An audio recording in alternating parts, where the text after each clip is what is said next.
할렐루야. 반갑습니다. 오늘도 말씀을 나눌 때 우리 하나님께서 저와 여러분에게 또 귀한 은혜로 함께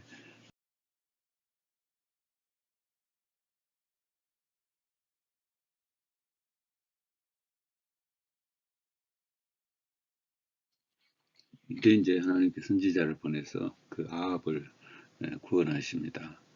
선지자를 보내 말씀하십니다. 한 선지자가 이스라엘의 아합 왕에게 나아가서 이르되 여호와의 말씀이 네가 이 큰 무리를 보느냐 내가 오늘 그들을 네 손에 넘기리 너는 내가 여호와인 줄을 알리라 하셨나이다. 아합에게 이제 선지자를 보내 이렇게 대처하는 방식을 알려주십니다. 그래서 아합이 이 말씀대로 하면서 이제 승리하게 됩니다. 전적인 하나님의 은혜죠. 용서하시는 하나님을 볼 수 있고 또 긍휼히 여기시는 하나님을 볼 수 있습니다. 그리고 다시 기회를 주시는 그 하나님을 우리가 볼 수 있습니다. 이제 이렇게 전쟁에서 승리하면서 1차 전쟁이 이제 끝나게 되는데요. 오늘 말씀은 오늘 전하고자 하는 말씀은 이제 1차 전쟁에서 이제 패한 아람이 군사를 정비해서 2차 전쟁을 일으킨 그런 내용입니다. 아람이 아나방 베나다시 1차 전쟁에서 지고 나서 이제 고국으로 돌아가서 신하들을 모아놓고 회의를 하죠. 왜 우리가 그 많은 군사를 거느리고 이 전쟁에서 진 것인가? 진 이유가 뭔가? 그때 신하들이 말합니다. 전쟁에서 패한 이유가 있습니다. 그들의 신은 하나의 신임으로 그들이 우리보다 강하였거니와 우리가 만일 평지에서 그들과 싸우면 반드시 그들보다 강할 것입니다. 군대를 더 보충하십시오. 지난번 연합한 나라에 왕을 두지 말고 더 복종할 수 있는 총독을 두어서 전쟁에 임하게 하십시오. 아람은 1차 전쟁 때 하나님이 간섭하셔서 자기들이 진지를 지게 된 것을 모르고 있습니다. 그래서 이제 그들이 또 자기들의 생각대로 정리를 하고 쳐들어오게 되는데 이것이 이제 아람과의 2차 전쟁의 시작이죠. 지도로 보면 지난번 1차 전쟁한 곳이 바로 이 사마리아 지역이었습니다. 1차 전쟁. 근데 지난번 1차 때는 이제 사마리아인데 이번에는 아벡입니다. 아벡. 그쪽에 아벡이라는 지역에서 진을 치고 평야지대인데 진을 치고 이제 싸우려 한 것입니다. 역시 마찬가지로 1차 전쟁 때와 마찬가지로 전쟁의 규모를 보면 상대가 안 됩니다. 북이스라엘은 두 무리의 적은 염소떼 같고 약 1만 명이고 아람의 군대는 그 땅을 가득 메웠더라 라고 성경은 말하고 있습니다. 약 보병만 20만 명입니다. 그리고 이제 쳐들어와서 그들이 이제 말하죠. 너희가 섬기는 하나님은 산의 신이지 골짜기의 신은 아니니라. 그러니 하나님 의지하지 말고 항복하라. 이때 이제 또 선지자가 나타나서 아합에게 말씀을 군사들에게 말합니다. 아람 사람들이 여호와는 산의 신이요 골짜기의 신은 아니라고 한다마는 그 소리 듣지 말라. 내가 이 큰 군대를 네 손에 넘기리니 너희는 내가 여호와인 줄을 알리라. 이 말에 이제 힘을 얻고 백성들이 나가 싸워 대승을 거두게 됩니다. 그래서 아람 보병 10만을 죽이고 그리고 아람 왕 베나닷을 포로로 잡게 되는 그런 전과를 올리게 됩니다. 이렇게 해서 이제 아람을 이제 이기게 되는데 참 이때 참 안타까운 일이 또 발생합니다. 무슨 일이냐면 아람 왕 베나닷이 이제 멸망을 눈앞에 두고 신하들을 모아놓고 이제 모사를 꾸며요. 신하들이 말합니다. 왕이여 이스라엘 왕은 인자한 왕이라고 하오니 혹 우리를 살려줄지 모르겠습니다. 그러니 우리가 굵은 배로 허리를 동이고 테두리를 머리에 쓰고 왕에게 가서 살려달라고 하십시다.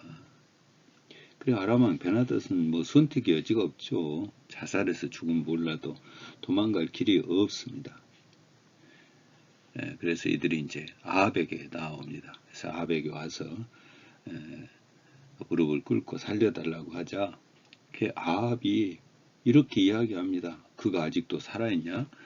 그는 내 형제니라. 그를 내게 인도하여 오라. 그리고 병거까지 보내줘요. 그래서 병거를 타고 또 이 베나닷이 아람이 있는 곳에 오게 됩니다. 그러니까 아합이 아람 베나닷을 살려준 것입니다. 참 알다가도 모를 왕이 아합입니다. 왜 엘리야 선지자는 그렇게 잡아 죽이려고 하고 자기 나라를 침략한 아람 왕은 또 그렇게도 너그럽게 대접해 주면서 살려 주려는 것일까요? 참 하여튼 하나님의 말씀을 어기는 데는 은사가 있는 것 같습니다. 이 베나닷을 살려주는 것은 전쟁 수칙에도 어긋나는 일입니다. 물론 뭐 아합이 전쟁 수칙까지 알겠습니까마는 신명기 20장 11절 13절에 보면 전쟁 수칙에 대해서 이렇게 말씀합니다. 그 성읍이 만일 화평하기를 거부하고 너를 대적하여 싸우려 하거든 너는 그 성읍을 에워쌀 것이며 네 하나님 여호와께서 그 성읍을 네 손에 넘기시거든 너는 칼날로 그 안에 남자들을 다 쳐 죽이고 그런데 다 살려주셔요. 다 살려줘요. 이러한 그 아합의 모습 하나님께서 대노하시죠. 선자를 아합에게 보내서 말합니다. 42절 그가 왕께 아뢰되 여호와의 말씀이 내가 멸하기로 작정한 사람을 네 손으로 놓았은즉 네 목숨은 그의 목숨을 대신하고 네 백성은 그의 백성을 대신하리라 하셨나이다. 결국 이후에 이제 나중에 3차 전쟁이 또 일어납니다. 그때 이제 아람이 전쟁 중에 이 아합왕을 죽이게 돼요. 참 그 안타까운 그런 장면입니다. 2차 전쟁 때 그 베나닷을 죽였더라면 그런 일이 있겠습니까? 자, 2차 전쟁이 주신 은혜가 있습니다. 첫째는 전쟁은 하나님의 손에 있음을 다시 한번 우리가 보게 됩니다. 그러니까 영적인 싸움은 숫자의 싸움이 아니라는 사실을 우리가 기억해야 됩니다. 1차 때도 그랬지만 2차 때도 그랬습니다. 아람이 데리고 온 군사수는 보병만도 10만이 넘었어요. 이스라엘 군사는 1만 명도 안 되는데 이 대군을 하루에 물리친 것입니다. 그러니까 영적인 싸움은 보이는 싸움이 아니라 믿음의 싸움입니다. 하나님께서 얼마나 도와주시냐의 문제인 것이죠. 다윗이 골리앗과 싸우러 나갈 때 그런 말을 했죠. 또 여호와의 구원하심이 칼과 창에 있지 아니함을 이 무리에게 알게 하리라. 전쟁은 여호와께 속한 것인즉 그가 너희를 우리 손에 넘기시리라. 전쟁의 결과는 하나님께 있어요. 전쟁을 주관하시는 분이 하나님이심을 다시 한번 가르쳐 주십니다. 두 번째 주신 은혜는 늘 하나님의 뜻이 무엇인지 점검해보고 물어봐야 됩니다. 참 이 일을 또 다윗이 참 잘했어요. 전쟁에 다윗이 임할 때 항상 하나님께 물었습니다. 하나님 제가 싸우러 갈까요? 하나님 올라가면 될까요? 하나님 어떻게 할까요? 하나님의 뜻이 무엇인지 또 말씀에 비춰보았어요. 말씀에서 뭐라고 하는지 그걸 들어보는 것이죠. 하나님의 뜻은 무엇인지 살펴보는 것이죠. 예수님께서 마지막 그 시기에 대해서 말씀하신 제자들에게 그렇게 말씀하셨죠. 그때와 그 시는 너희가 알 바 아니오 언제일지 모르니 항상 깨어있으라. 그러니까 항상 하나님의 뜻이 무엇인지를 물어야 돼요. 베드로 사도가 주변 크리스찬에게 편지를 보내면서 그들에게도 말합니다. 베드로전서 5장 8절 근신하라 깨어라 너희 대적 마귀가 우는 사자같이 두루다니며 삼킬 자를 찾나니 너희는 믿음을 굳게 하여 그를 대적하라. 이 깨어있으라는 말은 살펴보라는 말과 같습니다. 무엇인가를 결정하고 행동하기 전에 그 일이 하나님의 말씀에 맞는 일인지 아닌지를 점검해 보라는 말씀이죠. 기도하면서 생각해 보라는 말씀이죠. 오늘 아합이 큰 실수를 합니다. 1차 전쟁에서 승리하는데 선지자가 결정적인 역할을 했습니다. 결국 어떻게 보면 선지자 때문에 이긴 것이죠. 그렇다면 아람왕 베나닷이 포로로 잡혀서 선처를 부탁할 때에 최소한 선지자에게 물었어야죠. 저가 항복하는데 내가 어떻게 해야 됩니까? 저가 살려달라고 하는데 내가 어떻게 해야 되겠습니까? 아합은 묻지를 않습니다. 생각해 보지 않습니다. 자기 속에 하나님의 그 자리가 없습니다. 자기 마음대로 결정하고 자기 마음대로 행동합니다. 완전한 교만이죠. 교만에 대한 심판은 성경 여러 곳에 말씀하고 있습니다. 말라기 4장 1절 만군의 여호와가 이루나라 보라 영광로 불같은 날이 이르니 교만한 자와 악을 행하는 자는 다 지푸라기 같을 것이라. 이 교만의 어떤 비교점은 하나님의 말씀이 기준이죠. 그러니까 하나님의 말씀을 알면서도 또 하나님의 그 영광을 돌려야 되는에도 불구하고 자기가 영광을 또 드러내는 그런 모습들 다 이게 교만이죠. 세 번째 주신 은혜가 있어요. 그는 책망받고도 시인을 안 하는데 책망을 받을 때 시인해야 됩니다. 선지자가 아합에게 책망을 하는데 아합은 이 말을 듣고 오히려 분노합니다. 43절에 그 장면이 나와요. 이스라엘 왕이 근심하고 답답하여 그의 왕궁으로 돌아가려고 사마리아에 이르니라.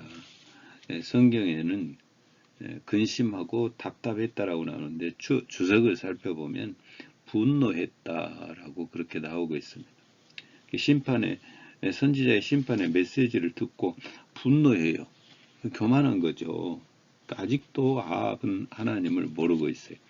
하나님이 불쌍히 여겨서 승리케 하신 것을 모르고 있습니다. 하나님이 기회를 주시면서 돌아서기를 기다리는데 그것을 모르고 있어요. 하나님 이방신을 완전하게 섬멸하는 것이 하나님의 뜻인데 그것을 모르고 있어요. 아합은 우상에서 돌아서 하나님을 가까이 할 수 있는 두 번의 기회를 다 놓치고 있습니다.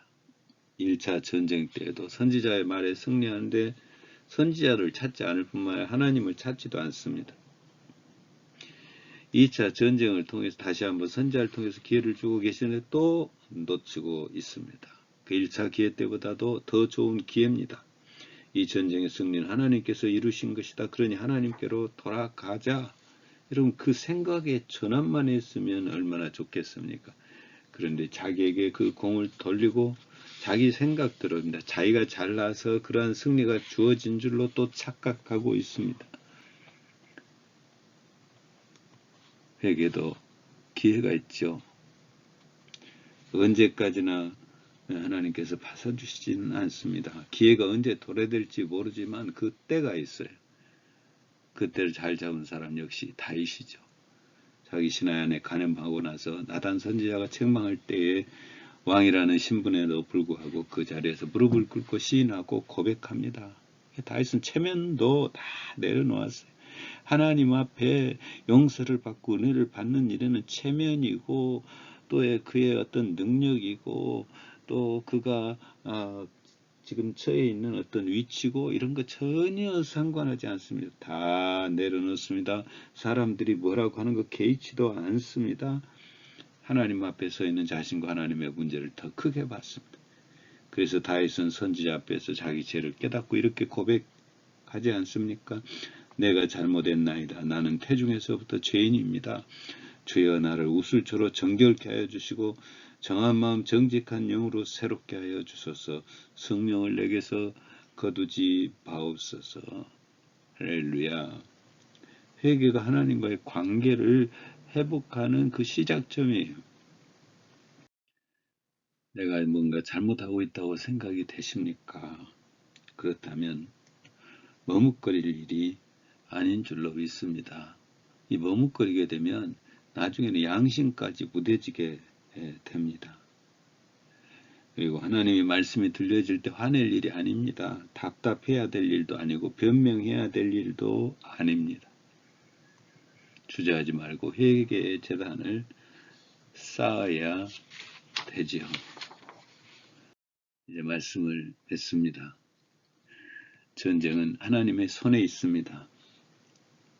아합은 하나님께 묻지를 않고 있습니다. 아합은 회개의 기회마저도 놓치고 있습니다. 우리가 기억해야 됩니다. 우리의 싸움은 문제와의 싸움이 아니라 영적인 싸움이라는 것을 할렐루야.